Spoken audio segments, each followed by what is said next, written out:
September the 24th, 2024. So I wanted to record today because I just got through listening to the Black Mother Womb podcast. I realized that I have it available on Audibles, and I might have said that already before, but I'm just listening to it every day because I think I've listened to all the episodes, and I'm re-listening again. And one of the things that I figured out about myself is that my girlfriend relationships, and I had already been thinking this, but I didn't have any confirmation, and she just confirms that my girlfriend relationships all were a reflection of my relationship with my mother. And because I was so desperate for her to love me, that is how I showed up in the relationships with women. And these women, probably not purposely, but used me for whatever they could get out of me, and then just left. Most of them. The people that I have in my life currently are new people. I would say maybe 5 years, maybe. And none of those relationships with none of the women that are currently a part of my circle do I have daily contact with, or I hate to say it, but I don't feel like we're really friends. Because I don't want to offend them, but I don't feel like we're really friends. I think that we are associates, and we get together and we do things together. But I don't think that any of us are really friends. I don't feel like I could reach out to them for help if I needed it. And I'm not really talking about financial help, because I think that people will help you financially. It's easier to give money than to give support in a way that requires them to show up for you mentally and emotionally. So I could probably get a few dollars out of them, not nothing substantial, but I could probably get a few dollars out of them if I need it. But I know for a fact that I don't have the connection with any of them where I could. And Jennifer says that you should ask people to show up for you. And so I guess I'm still probably really struggling in that area, especially with the situation that just recently happened to me with my car, and me really asking for help, because I am willing to ask for help. It's just, it doesn't happen very often.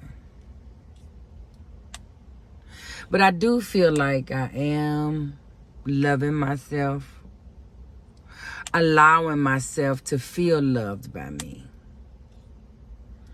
Because Jennifer was talking today about the whys of why you should love yourself. And when she said, as soon as she said why you should love yourself, my inner self said, because you deserve it. Because I deserve my own love. And I haven't been giving it to myself. I have been putting me on the back burner. I do put people before me all the time, just for connection and relationship. And I think that's the energy that I have been giving off all these years, which makes it so easy for people to come into my life and like vampires, suck whatever out of me that they need and then move on with no, with no problem. Like, they don't feel like they've done anything. They don't feel like they owe me anything. It's weird to see it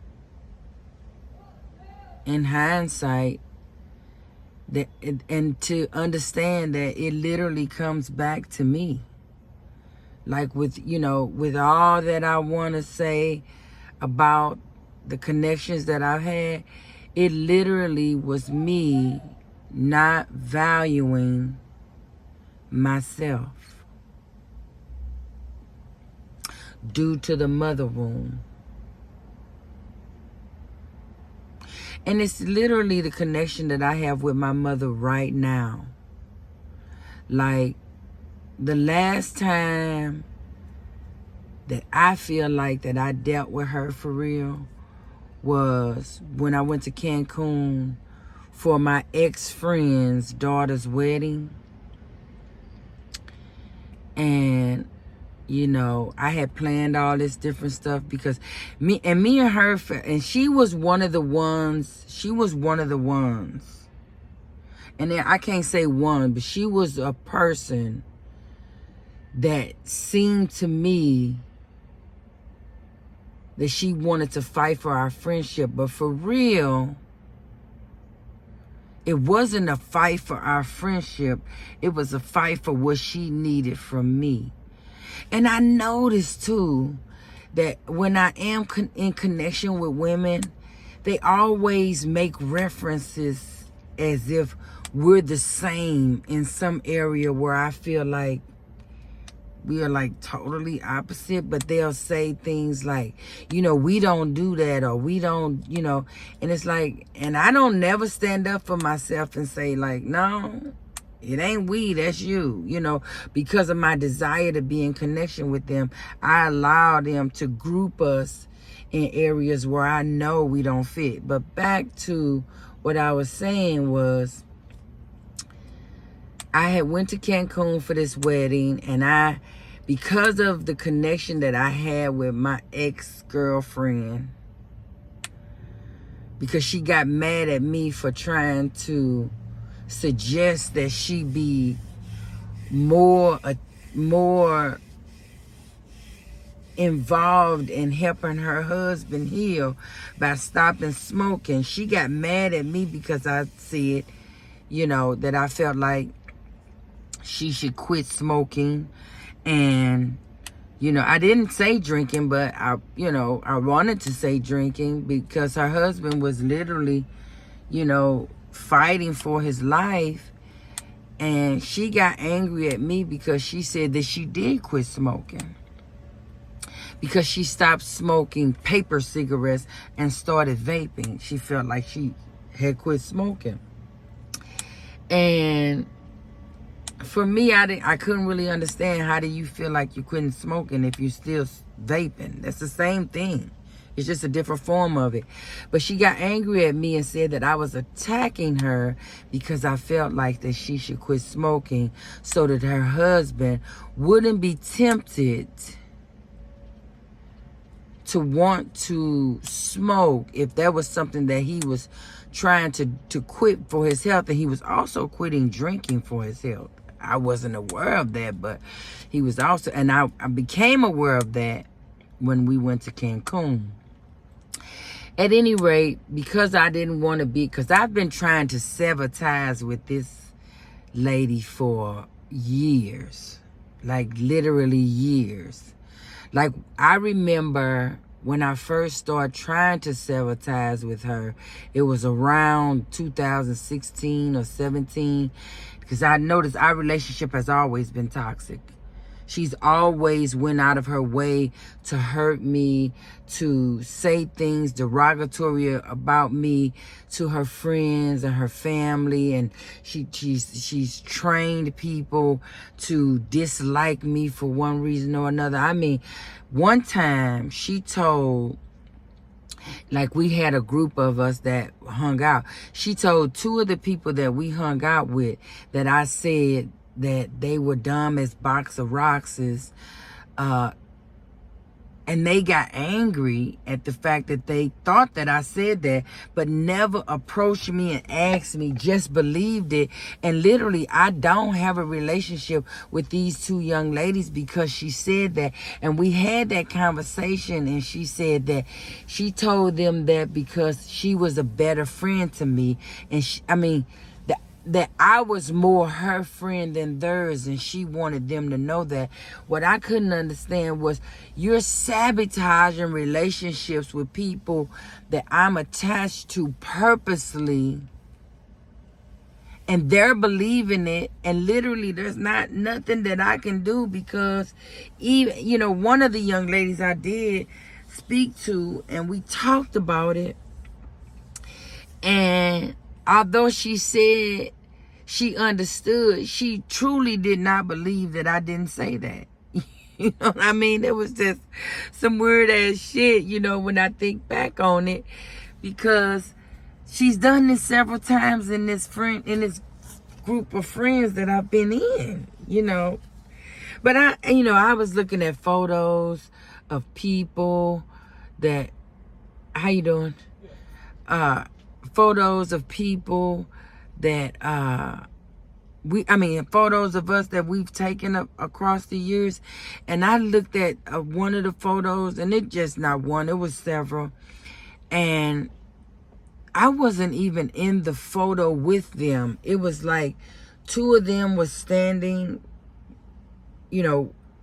over here, and I was over here, but I was just smiling and cheesing as if I was in that photograph with them. And truthfully, I was not. I was just a bystander on the side.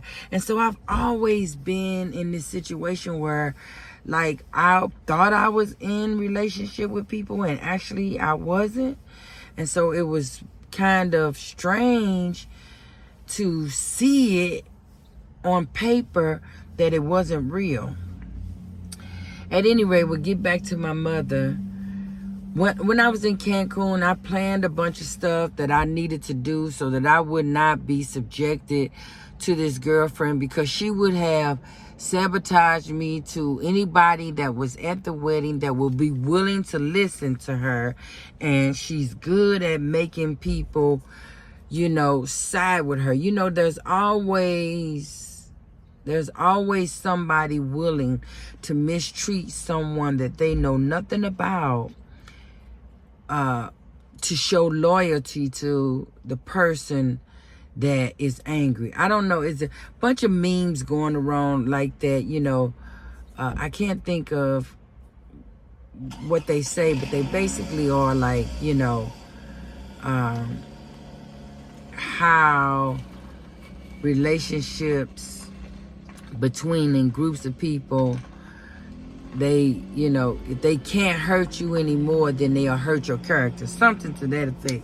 And so I was trying to, negate that by planning things. So I planned the first day, or the second day, because I got in really late the first day, but the second day I planned these excursions, and I literally was gone from like 10:30 in the morning to 7 o'clock at night. So I was gone all day, just having a good time by myself. And I was with a group of people who were all coupled up.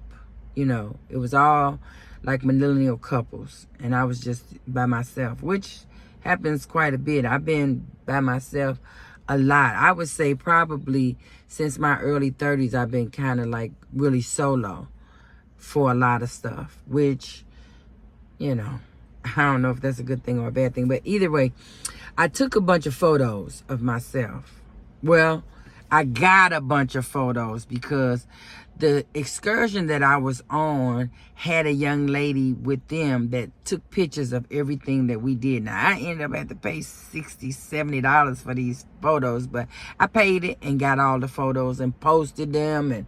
But I sent a group of the photos to my mother's cell phone, under the impression that my eldest son had her phone, because he had her phone before I left and went out of town. So I thought he had the phone, and I was just sending him the photos to show him what a good time that I had on my excursion. Well, she got the photos, and she responded by text to the photos. It looks like you're having a good time. You finally took a decent photo of yourself. I just feel sorry for the horse, because in the group of photos, there was a picture of me horseback riding. And when I read that, it hit me so hard that it was such a huge insult, because I had started picking back up all the weight that I lost, because I had lost a bunch of weight. Like, I got down to 199. Right now, making this video, I probably weigh 210. But at that time, I was probably 223. And so I had picked up the weight that I had lost, and you could see it. I was, you could see it in my face. I was just big. You know what I mean? And so it really hurt me that out of everything that she could say, she made sure to insult me, because when I lose the weight and I'm looking good, she doesn't give me any kind of compliments. My mother, you know what I mean? She will see me looking good. Even when I'm overweight, she'll see me looking good. I might be dressed nice or, headed somewhere looking good, and she'll look me up and down like a bitch on the street. But she won't say anything. And then weeks later, she might be talking to me on the phone. I might stop by her house to pick up some mail. Some casual encounter I'll have with her, and she'll say, "Oh, that day you had on blah, blah, blah, blah, blah, you look cute." But whatever day it is that she's complimenting me, I don't look so cute. And so it's really like a backhanded compliment, because basically she said, "Oh, you look a mess today, but a couple of weeks ago when you was looking cute, you look cute." It's just that she just won't compliment me. And at that time, when I got that text, that was the moment that I decided, that's it. I'm done trying to be in this woman's life, because all my life I've been trying to get her to love me. I've written letters to her, and that's what Jennifer said. You've spent all this time trying to get her approval, and that's all it's been. I've tried to get her approval all this time, and I was done the day that I read that text. Now, I have to preference that by saying that she's in a position, my mother, that where she needs me a lot, because she's 82, I think. She's 25 years older than me, and I'm 57. So she's 82, and she's lost a lot of her ability to take care of herself. And for some reason, out of all of me and my siblings, because she could get my other sister to do it, or, just my other sister, because my other sister twin passed away. So, and my other sister is the only one who's here that could do it, but she refuses to ask her to do anything. Not when it comes to what she feels is important and has something to do with money. She won't ask her to do anything. So I'm on the account, because 4 or 5 years ago, she put us all on there. Me, my brother, and the twin. She put us all on her checking account, and she put me in charge to get everybody information so we could get all on her checking account. But I don't know when she did it, because I wasn't involved in that. But she went to the bank and she removed everybody's name but mine. And she won't tell any of my siblings that I'm the only one that's on her checking account. She won't tell my siblings that I'm responsible for everything when she passed away. She won't tell my siblings that she wants me to be the power of attorney. She I don't even want to go into that, because that's just, to me, weird, because I've been like begging her to tell them that she wants. But it's like giving me credit for It's like giving me credit, and that's the last thing she wants to do, to give me credit. That she wants me to be responsible for everything when she passed away, but she won't tell anybody. So, back to what I was saying, though. So, I am disconnected in the way where I won't call her if I need somebody to talk to. I'm not going to call her to really see how she's doing. I'm not, because my oldest son is living with her, so I have a buffer in a sense that I can find out anything serious that's going on with her through him. Not to mention the fact that she tries her best to turn him against me. She talks about me like a dog to my son. And, you know, he feels some type of way about me too. And so it's a great connection for them most days, you know. It's like when people, you know, their only connection to each other is their hatred for you. And that's kind of the relationship that my son and my mother have together, because, you know, they can talk about me like a dog. You know what I mean? And I've been telling my son for years that, because he has a black mother wound from me. You know what I mean? I know that I fucked him up because I was fucked up from my own motherfucking mother. But, you know, and I keep trying to get him to get help. But until he wants to get help for himself, there's nothing I can really do about it. But as much information as that I'm absorbing and I'm learning on my journey, I just want to just download it into him. But I can't, you know. At any rate, I'm still handling the things that I need to handle for her. You know, anytime she needs something, anytime, you know, something needs to be handled, I'm still handling that. But the disconnect from her is real.